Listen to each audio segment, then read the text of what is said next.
until you break something in the cycle and switch things around and figure out a way that you preserve at least portion of that money, you're never going to get off of that hamster wheel, and you're just going to keep on running faster without getting anywhere and just getting more exhausted.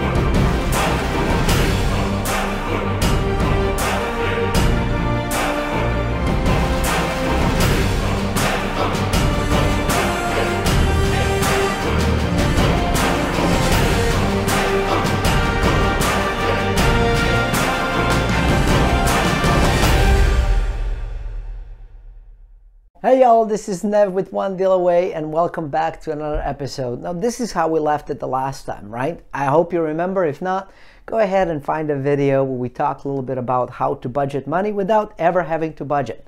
We've covered a little bit of the three important things that I talked about, how I like to think about saving part of my money.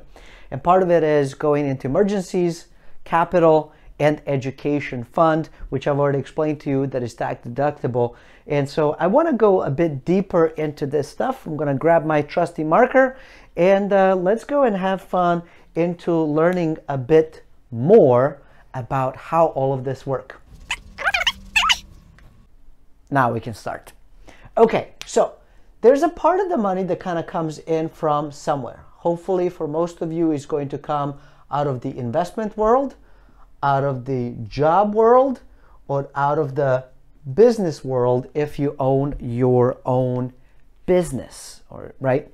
For some of you, it might be what I call mom and dad bank, or it might be actually truly borrowed money. You know what? Let's just call it bank because we already have. Okay, bank.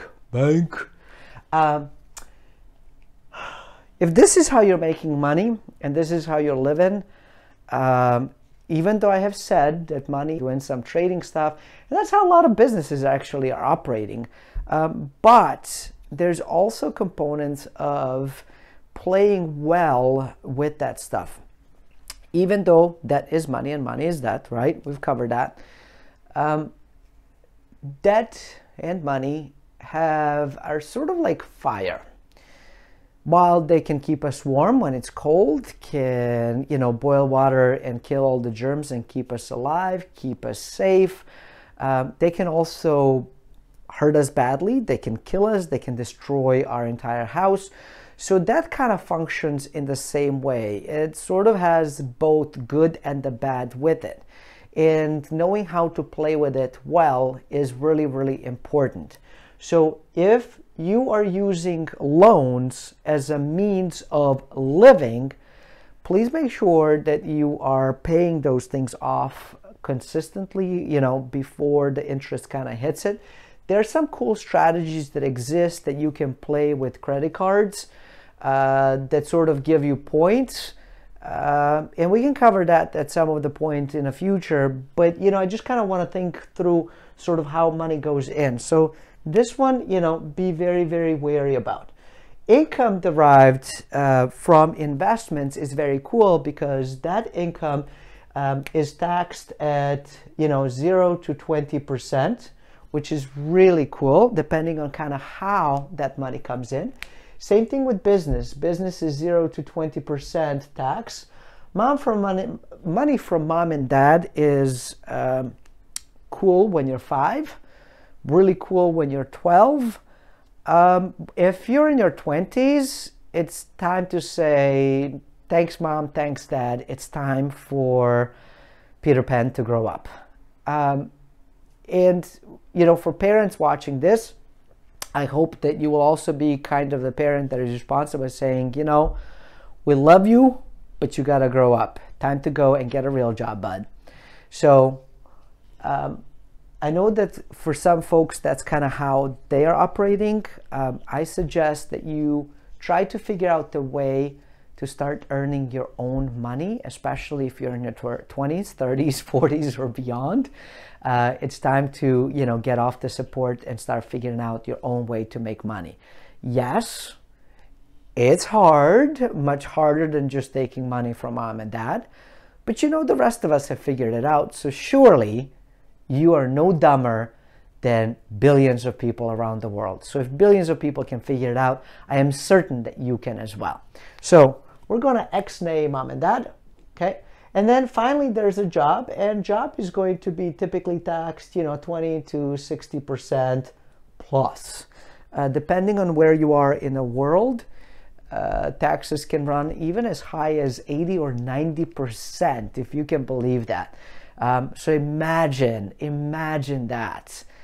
You can do your own calculation of if your taxes are, say, 50% a year, that means that from January until end of June, you are working to pay your government. And then from July to December, you're working for yourself. So that's kind of how I like to think about the taxes and how things work.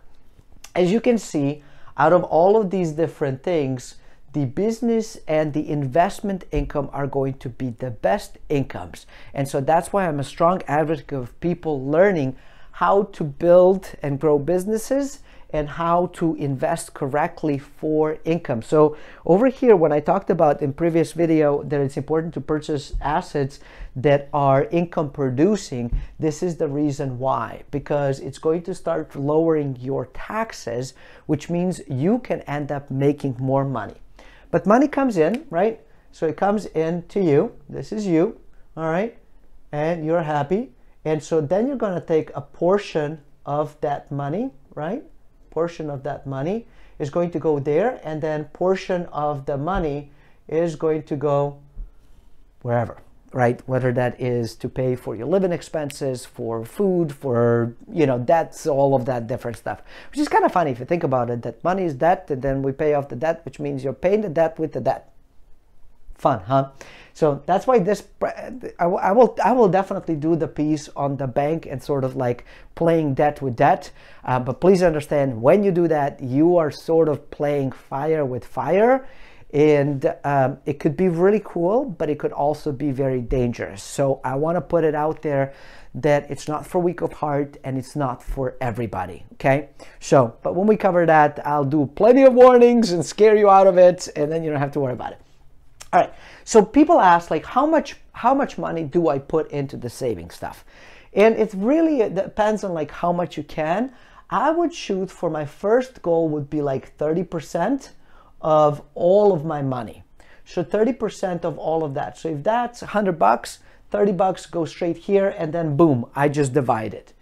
However, you want to work to get it all the way to 90% or higher.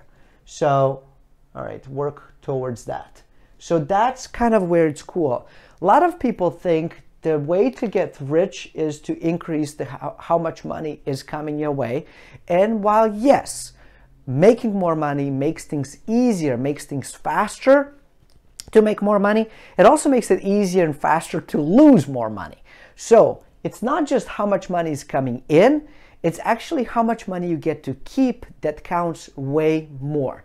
And here's kind of the way that I like to think about it, is that if you are earning, $75,000 and you are preserving, say, $25,000, that's really cool. That means that $25,000 a year you're putting away towards all these different cool things, especially towards the capital that is going to allow you to invest stuff. If you're earning $200,000 but you're spending $250,000, that means that you're in whole $50,000 every single year, which means that every year you have to go out there and hunt for more money and more money and more money and more money.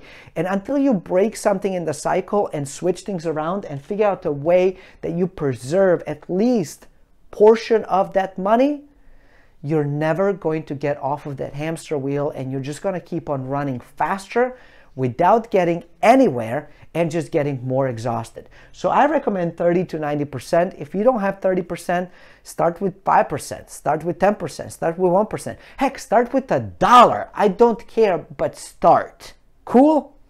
Thank you for watching. I hope this was helpful to you. Until next time, stay forever money blessed, and do remember, you are only one deal away.